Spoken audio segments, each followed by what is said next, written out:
২,০০০ কোটি টাকা ব্যয়ে বাংলাদেশে হাসপাতাল বানাচ্ছে মার্কিন কোম্পানি বাংলা USLLC। আগামী ২০২৬ সালের মধ্যে আন্তর্জাতিক মানের এই হাসপাতালটির নির্মাণ কাজ শেষ করার লক্ষ্য নির্ধারণ করা হয়েছে।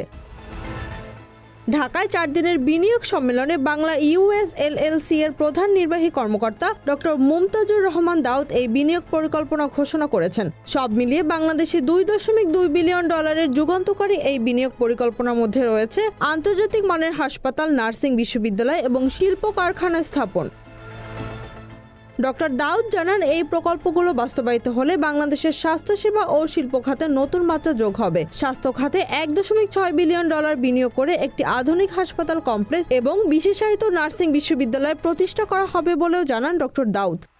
তিনি বলেন, আমাদের নার্সিং বিশ্ববিদ্যালয় থেকে প্রশিক্ষণপ্রাপ্ত নার্সদের যুক্তরাষ্ট্র, কানাডা এবং ইউরোপের বিভিন্ন দেশে পাঠানো হবে, যেখানে দক্ষ নার্সদের ব্যাপক চাহিদা রয়েছে। এছাড়া ট্রাফিক জট এড়াতে রোগী পরিবহনের জন্য হেলিকপ্টার সেবা চালু করার পরিকল্পনাও রয়েছে। পাশাপাশি ডক্টর দাউদ সরকারের পূর্ণ সমর্থনের কথা উল্লেখ করে বলেন, স্বাস্থ্য মন্ত্রণালয় আমাদের এই উদ্যোগে পূর্ণ সহযোগিতা করছে। Z news, Dhaka.